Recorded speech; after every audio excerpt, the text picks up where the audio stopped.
Entre los motores económicos impulsados por el gobierno nacional se encuentra el automotriz. El mismo busca responder a la demanda de carros en Venezuela. Para ello se implementará un plan de suministro de insumos y materia prima automotriz para así reactivar este sector. Según estadísticas de 2016 publicadas por la Cámara Automotriz de Venezuela, el sector logró ensamblar apenas 2.489 carros, lo que representa un descenso de 84,43% con respecto al 2015, donde se fabricaron 18.300 automóviles. Cabenés indicó que Venezuela tiene una capacidad instalada para fabricar alrededor de 220.000 autos al año, de los cuales apenas ensamblaron 1,13%. De acuerdo con el sector automotriz, la imposibilidad al libre acceso a las divisas para importar partes y repuestos han ocasionado un declive en la fabricación de carros en el país. Muy buenas noches, sean bienvenidos a Reporte Estelar. Quien les saluda, Stephanie de Sousa. El día de hoy, como ustedes ya veían en este material de nuestro equipo de producción, estaremos hablando sobre la situación del sector autopartes en nuestro país, y para ello hemos invitado a nuestro estudio a Giuseppe Penélope, presidente de la Cámara Venezolana de Comercio de Autopartes. Bienvenido a Reporte Estelar. Recuerde que también usted puede hacer sus comentarios a través de nuestras redes sociales, @reporte_gb, en Twitter e Instagram, para que nuestro entrevistado de la noche de hoy pueda responder esas dudas que ustedes tienen en casa. Señor Giuseppe, bienvenido a Reporte Estelar. Quisiera consultarle y aprovechar esta oportunidad que nos visita la noche de hoy de conocer cómo se encuentra el sector autopartes en el país, sobre todo por la dificultad en el acceso a las divisas que tienen actualmente. Sí, gracias, Stephanie. Buenas noches al público y por la oportunidad que me das para expresarme. Mira, la situación sigue siendo dramática, grave. Tenemos una escasez que ronda del 40-50% en general y en 70-80% en productos de alta rotación. Hablemos un poco, el sector autopartes es muy diverso. Pudiéramos hablar de que hay una cantidad infinita de autopartes. ¿Cuáles serían las principales autopartes en las cuales ustedes presentan dificultades en este momento? Digamos, ¿cuál es la que presenta mayor problema? Mira, primero tendríamos que aclarar un poco cómo es el mercado automotor venezolano. Es muy atomizado, tiene productos de Sudamérica, productos de Estados Unidos, de Norteamérica, productos de Asia, productos de China, productos de Europa. Y entonces, prestarle servicio a toda esa gama de modelos, marcas, modelos y años, nos hace muy cuesta arriba. Por lo tanto, productos de que se necesitan de repente para traer de urgencia, como partes de carrocería, cuando una persona tiene un accidente, los talleres de electrónica se están viendo con una ardua tarea para poder reparar los vehículos, son los que están teniendo mayores problemas. En las partes mecánicas todavía queda un poco de stock, de inventario, pero la dificultad en acceder a las divisas de una manera lícita es lo que nos tranca el juego en este momento. Hablemos un poco específicamente de la deuda en divisas que presentan ustedes. Entiendo que todavía tienen pendientes liquidaciones desde el año 2013, 2014. Coméntenos a detalle cuál es la situación. Mira, desde el año 2012 o desde el año 2010 se ha venido, el sector autopartes fue, digamos, separado de los bienes prioritarios. A raíz de eso, poco a poco hemos tenido que venir subsistiendo con el tema de la subasta. En el 2014 se realizaron varias subastas y quedaron pendientes algunos saldos con algunos afiliados. En el 2015 se hizo 2 subastas. La subasta número 1 fue única y exclusivamente del sector autoparte y el sector de cauchos y el sector de materia prima para la fabricación de autopartes, y en el cual fueron asignados alrededor de 54 millones de dólares. Fueron adjudicados, de esos 54 solamente se fueron liquidados alrededor de 14 millones de dólares. El resto no hemos tenido respuesta. Tuvimos una reunión hace el año pasado con el doctor Nelson Merente del Banco Central de Venezuela, quedó que iba a averiguar porque también se había debitado de las cuentas de todas estas empresas el monto equivalente en bolívares. Entonces, por lo tanto, estamos esperando una respuesta para eso. Si tuviéramos que hablar de la deuda, ¿en cuánto se encuentra en este momento, aprovechando esas liquidaciones pues que efectivamente no se concretaron? Mira, si sumamos todos desde el CENCOEX, pasando por la subasta, estamos hablando de alrededor de 67 millones de dólares. con ¿Y ha el habido sector. algún tipo de acercamiento? ¿En qué estatus se encuentra esta deuda? ¿Han conversado ustedes con las autoridades quizás para refinanciar esta deuda como han hecho ya algunos otros sectores? Mira, estamos esperando respuesta, hemos mandado comunicaciones, hemos mandado cartas de presentación, ha habido cambios y rotaciones en los ministerios del país, por lo tanto estamos esperando la respuesta de ellos y el llamado para buscarle solución al tema de autoparte. ¿Cuándo fue la última vez que se pudieron reunir ustedes con representantes del gobierno nacional, aprovechando que ahora hay un nuevo ministro de Economía, Ramón Lobo? Mira, con respecto a la parte que nos compete, que es la Cámara de Autoparte, Sí. las últimas reuniones fueron todavía cuando la gestión de Jaime Eltrudy. Después de eso ha sido muy difícil lograr una gestión con la actual dirigencia de él. Digamos que con el actual ministro entonces de Transporte, Ricardo Molina, ustedes no han tenido No. ningún tipo de reunión. No, no hemos tenido ninguna reunión. En el sector transporte incluso, que es el que es mucho más polémico y quizás el que se le da mayor, no adjudicación, pero siempre el gobierno nacional trata de importar los requisitos de este sector. ¿Ustedes han participado en estas negociaciones? ¿Tienen ustedes injerencia en cuanto a las autopartes que requiere realmente el país? No, la última vez que participamos y tuvimos injerencia fue en la subasta número 1 del 2015. En estas reuniones tenemos conocimiento que se han realizado, no nos han convocado al sector autoparte. El sector transporte, a mi entender, ha presentado unas solicitudes, más que todo para el tema de acumuladores, el tema de caucho, y el gobierno está reuniéndose con sectores que son los que agrupan estos productores para solventar el tema de los cauchos y los acumuladores. También se ha decretado por parte del gobierno nacional o se crearon a inicio del año 2016 lo que fueron los motores productivos. Incluso el presidente de la República, Nicolás Maduro, estuvo con el anterior vicepresidente de Economía, Miguel Pérez Abad, realizando una serie de asociaciones y convenios con grandes industrias y ensambladoras de automóviles en nuestro país. ¿Pudiéramos decir que eso los ha beneficiado a ustedes de alguna manera? ¿Le ha brindado resultados positivos? No, yo creo que ese motor no arrancó en la introducción del programa. Estaban las cifras, una producción que no llega al 2% de la capacidad instalada que tiene las ensambladoras en Venezuela, y eso es el resultado. Tenemos acá también, acá en Reporte Estelar, nos gusta mucho compartir los mensajes que nos hacen llegar nuestros usuarios a través de las redes sociales, y es por ello que vamos a aprovechar a nuestro invitado que está en el estudio para hacerle alguna de las preguntas que nos hacen llegar. Recuerde la etiqueta de hoy, Reporte Automotriz, para poderlas leer en vivo y directo. Y vamos a iniciar con el señor Freddy Parada, ya lo van a tener ahí en sus pantallas, quien dice lo siguiente: el tema automotriz no es solo de vehículos, son repuestos, partes y carreteras de lujo, sumado a eso la falta de educación. Y también Pedro Patiño manda una pregunta muy importante que me gustaría respondérsela brevemente. Dice, ¿por qué suben mensualmente los precios de las partes si ustedes son subsidiados? ¿Esto es cierto? No, completamente falso. Nosotros no tenemos ningún tipo de subsidio. Estamos atados a lo que el tema del SICAP. También por acá tenemos al señor Jorvin García, quien señala lo siguiente: la inflación y falta de divisas perjudica a los empresarios, transportistas y usuarios. Saludos desde Trujillo. Y Romer Martínez también escribe, ensambladoras han cerrado sus puertas y otras han disminuido al mínimo la producción. Eso impide renovar la flota. Vamos a hacer una pausa acá en Reporte Estelar, pero de regreso estaremos hablando sobre todo de las pérdidas de empleo en este sector de autopartes y también las necesidades que presenta el sector para este año 2017.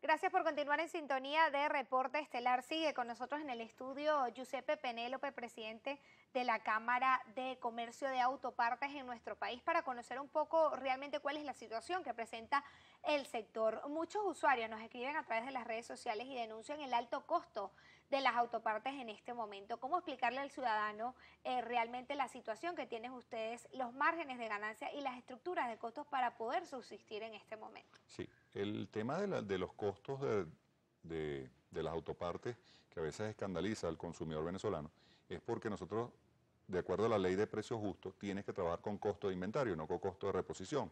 Y la rotación es muy lenta.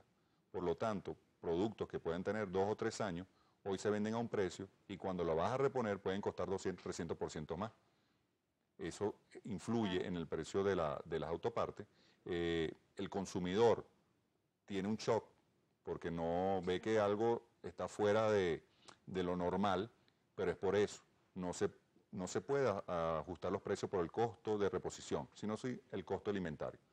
Y digamos que legalmente ustedes están, bueno, recibiendo divisas, entre comillas, a tasa de ICOM, que estaría por un superior entre 600 y No, tantos mira, bolívares. Esto no... No, la tasa de ICOM es una tasa referencial, una tasa de nacionalización. Las adjudicaciones son muy marginales, por lo tanto las importaciones que se hacían hasta el año 2008 ya no se pueden cumplir. Hemos tenido una merma de alrededor del 90% en las importaciones de autopartes. Claro. Se ha seguido trabajando con inventarios acumulados con mucho tiempo y también el mercado de segunda mano es el que está empezando a entrar para poder abastecer las autopartes. Incluso hay mucho compromiso de los empresarios y siempre lo señala de seguir creyendo en Venezuela, de seguir apostando a su negocio. Muchos de ellos han incluso invertido recursos propios para seguir adelante. Cuéntanos un poco sobre la descapitalización que ha tenido el sector invirtiendo esta clase de recursos y no recibiendo la remuneración que requiere. Como te expliqué antes, el tema de la descapitalización viene dado por eso. Al vender un producto y volver a reponerlo con un 200, 300% por encima de lo que lo habías pagado, afecta directamente a la descapitalización. Si tenías 10 piezas, vas a empezar a tener 6, después de 6 vas a tener 2 y después vas a tener 1. Sumado a eso tenemos un problema muy importante, que es la pérdida del poder adquisitivo del consumidor venezolano. Para nadie es un secreto que en el listado de prioridades, que primero está alimentación, medicina, movilización, que entra el transporte y calzado, ya la gente ha hecho sacrificios en el tema de calzado, de vestido, está haciendo sacrificios en el tema de transporte, en el tema de las medicinas para digamos, volcar todos sus ingresos al tema de la alimentación. Eso afecta el sector comercio. Sumado a eso, los continuos aumentos salariales también afectan. No tienes venta y las nóminas siguen subiendo. Después también tenemos el tema de las patentes municipales. Muchas alcaldías han hecho aumentos porque también las alcaldías se han visto mermados sus ingresos y lo compensan con aumentar la alícuota en las patentes de industria y comercio. Y hablamos de cifras de 400, 500 y 600%. Eso también golpea muy al sector comercio en general, no solamente al de las autopartes. Entonces, están obligando al cierre de muchas empresas en nuestro sector. Ya llevamos contabilizado más de 300 empresas en los últimos 3 años. Para poder subsistir se hace cada vez más cuesta arriba. Seguimos creyendo en este país. Son empresas que tienen muchos años, que no es fácil abandonarlas. Es el esfuerzo de toda una vida y nos cuesta muchísimo dejarla. Incluso también ustedes en muchas oportunidades han denunciado pues que la ley de costos y precios justos, también la Superintendencia Nacional de Precios Justos, pues dificulta lo que es la reposición de inventario porque realmente no tienen cómo justificar lo que cuesta la autoparte para garantizar también el margen de ganancia. Correcto, al no aceptar el costo de reposición, las empresas como método de supervivencia están buscando aquellos productos que tengan una rotación por lo menos de 2 o 3 meses. Para poder ajustarse a la ley de precios justos. Pero ¿qué pasa con aquellas autopartes que no se consiguen, que son de baja rotación, pero se necesitan un vehículo para ponerlo a funcionar? No se conseguirán. Vamos a leer también la participación que tenemos en las redes sociales, aprovechando que está usted aquí. Y vamos a iniciar con el señor César Carrasquero, quien escribe lo siguiente, ya lo van a tener ustedes en sus pantallas. La situación del sector automotriz es muy preocupante, está paralizada en un 90%. También Roque Juan Peñalver señala, mientras no se elimine el control de cambio de todos los sectores, se verán afectados por la falta de divisas. Y una pregunta que nos hace llegar el señor Luis Suárez, dice lo siguiente, la solución a la crisis es el ensamble de vehículos y vender en dólares. No hay otra alternativa porque existe el riesgo de pérdida de empleos. Mira, creo que pasa en uno de los mensajes es el control de cambio. Si tú tienes asfixiado al sector que no le entrega las divisas porque tienes montado un control de cambio, porque no hay divisas, tienes que de alguna manera liberarlo o buscar mecanismos de financiamiento para que estas empresas puedan legalmente endeudarse o buscar financiamiento externo para poder operar y hacer el cambio justo en tema dólar-bolívar. Claro. Por eso todo pasa por ahí, para que esta industria vuelva a florecer y necesitamos que nuevamente el sistema financiero una vez resuelto el primer nudo, el sistema financiero se vuelva a desarrollar para crear los créditos para que esta industria sea pujante como lo fue en una época. También el señor Ramón Cordido señala, de seguir así, ¿en cuánto tiempo serían las marcas más emblemáticas de Venezuela? Porque sí o sí se van a ir. Sí, ¿Usted considera que esta situación realmente es sostenible en el tiempo? Digamos, ¿cuánto tiempo más puede sobrevivir el sector con una situación como esta? Mira, esa es una pregunta muy buena para la Cámara Venezolana de Ensambladoras, pero no por mucho tiempo. No creo que una situación así en ninguna parte del mundo se resiste tanto. De verdad que hemos hecho un esfuerzo titánico para poder mantener las empresas abiertas. Incluso el gobierno nacional siempre ha dicho que en este momento que han caído los precios del petróleo, los empresarios deben también aportar sus propios recursos para creer en el país, para realizar las importaciones necesarias, pero realmente hay seguridad jurídica en Venezuela para invertir los pocos recursos que puede tener un empresario que quiere seguir trabajando en Venezuela. La intención siempre la hay, pero tiene que crear un ambiente de confianza, tienes que crear un marco jurídico para que esas inversiones vengan y puedan retornar nuevamente. En el mundo financiero es así. En todas partes del mundo llegan capitales y esos capitales tienen que volver a salir. Entran y salen. También se tomó una decisión hace unos cuantos meses por parte del gobierno nacional y fue permitir a las ensambladoras vender los vehículos en dólares, en divisas extranjeras. ¿Usted considera que esta medida, primero, es accesible al público venezolano y segundo, si realmente es viable, es aceptable cuando no se ha eliminado la penalización del mercado cambiario? En Venezuela está prohibido transar a otro tipo de divisa que no sean las que otorga el Estado. No quisiera entrar en el tema de la penalización, quisiera entrar en el tema de la capacidad de compra. De verdad que es muy poco el porcentaje de la población que puede acceder a un vehículo pagado en dólares y sin financiamiento. Es muy difícil para la persona. Nos queda solamente reparar, reponer y cuidar los capitales que ya se tienen. Lamentablemente ya nos queda poco tiempo para despedir el programa de la noche de hoy, pero antes de finalizar quisiera su llamado, las autoridades del gobierno nacional, a estos nuevos ministros con los cuales no han tenido ningún tipo de acercamiento de parte de Canidra. ¿Cuál sería el llamado que le hacen? Mira, el llamado es que nosotros somos parte de la solución, no somos parte del problema, estamos con las puertas abiertas, buscarle soluciones, pero esas soluciones pasan por un diálogo sincero, no por imposiciones. Así es. Muchísimas gracias, señor Giuseppe Penélope, Giuseppe, presidente de la Cámara Nacional de Autopartes en nuestro país, por habernos acompañado la noche de hoy. Es importante decir que también invitamos al señor Orlando Sanz, directivo de Aso Cauchos, y lamentablemente pues no nos pudo acompañar la noche de hoy. Nuevamente la invitación a Reporte Estelar, las puertas abiertas para conocer también cuál es la situación de los cauchos en Venezuela, una situación bastante polémica y de la cual presenta bastante desabastecimiento. Vamos a leer unos Twitter antes de mandar el corte y vamos a iniciar con el señor Luis Castro, quien dice lo siguiente: soy Luis Castro, trabajador activo de General Motors, quien se niega a producir y ya tiene luz verde con las importaciones. También Víctor Erice señala lo siguiente: un ejemplo, un filtro de aceite en diciembre tenía un costo de 5.000 bolívares, en febrero cuesta 12.000, ¿cuánto costará en el mes de mayo? Y Edwin López también señala: visite plantas en Valencia, total abandono y a punto de cierre. Gracias por sus comentarios. 8:50 de la noche, hacemos pausa y ya volvemos con más de Reporte Estelar.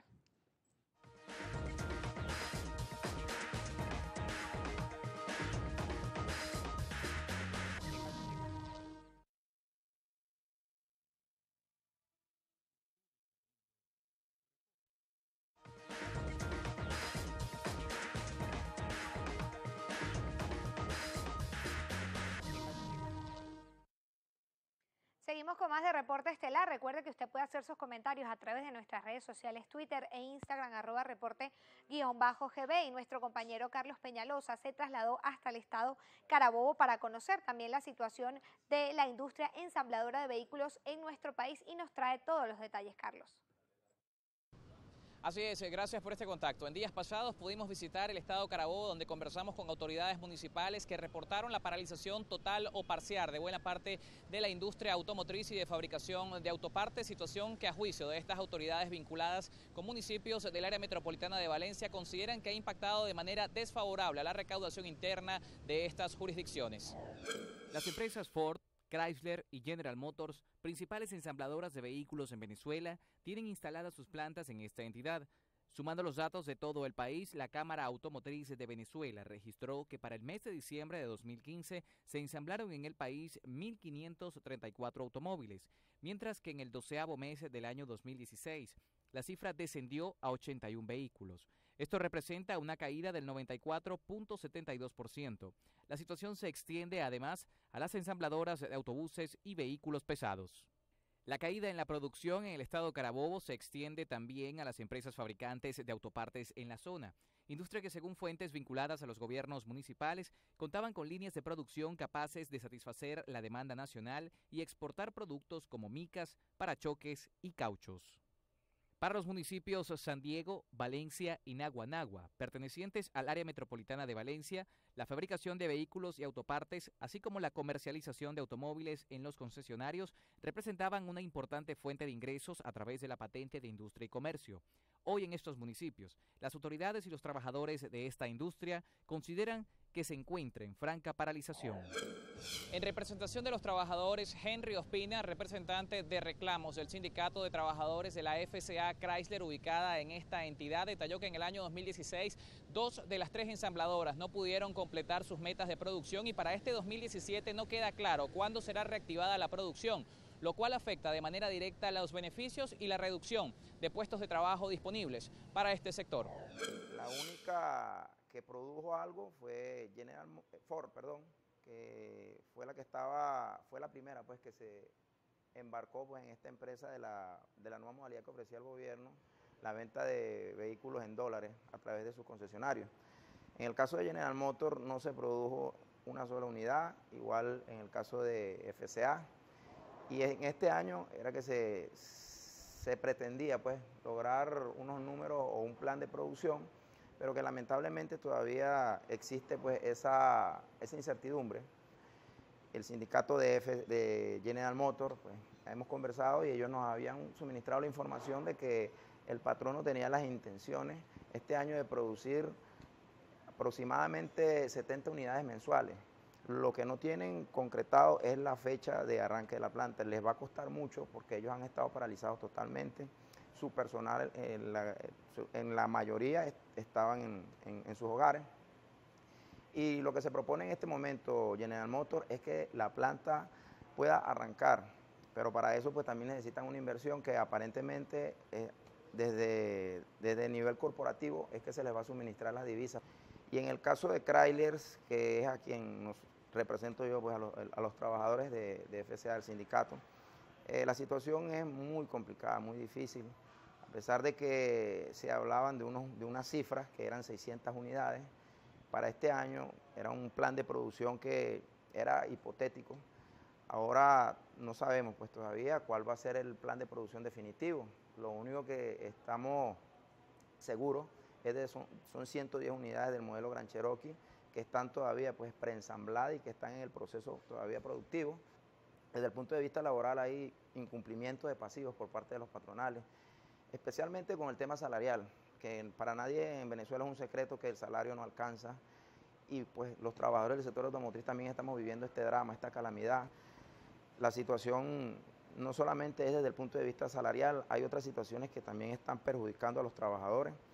Podría mencionarte la situación de la discusión de contratos colectivos. Hay muchos trabajadores, hay muchos sindicatos que ya han hecho la introducción en el Ministerio de Trabajo de los proyectos, de los anteproyectos.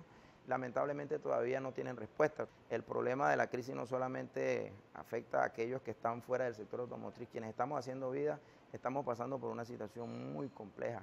Hay trabajadores que lamentablemente tienen que comer en las instalaciones de la empresa, en el comedor, porque el salario que perciben no alcanza para cubrir los costos de la cesta alimentaria. Ospina detalló que los trabajadores ubicados al oriente de Venezuela, específicamente en el estado Sucre, viven una situación similar en una de las ensambladoras más importantes ubicadas en esta región. Es el aporte que podemos hacer para este tema en desarrollo. Con esto invitamos a la audiencia también a participar a través de las redes sociales y retornamos el contacto con ustedes en el estudio. Gracias, Carlos, por este trabajo que realizaste desde el estado Carabobo y nosotros vamos a leer sus mensajes antes de finalizar el programa por la noche de hoy. Vamos a iniciar con Orlando Fernández, ya lo van a tener ustedes en sus pantallas y él escribe lo siguiente: no es justo que se vendan los vehículos en dólares, ¿por qué no se asume el concesionario como era anteriormente? También Rommel Aguilar dice lo siguiente: ¿hasta qué fecha aseguran repuestos? Porque están votando a los trabajadores en las ensambladoras. Y César Carrasquero también señala, en Chrysler de Venezuela violan el contrato colectivo y no cancelan las semanas de trabajo. Gracias a ustedes por su sintonía y también por los mensajes que nos hacen llegar a través de las redes sociales. Siguen a su disposición @reporte_gb en Twitter e Instagram. Que tengan una feliz noche.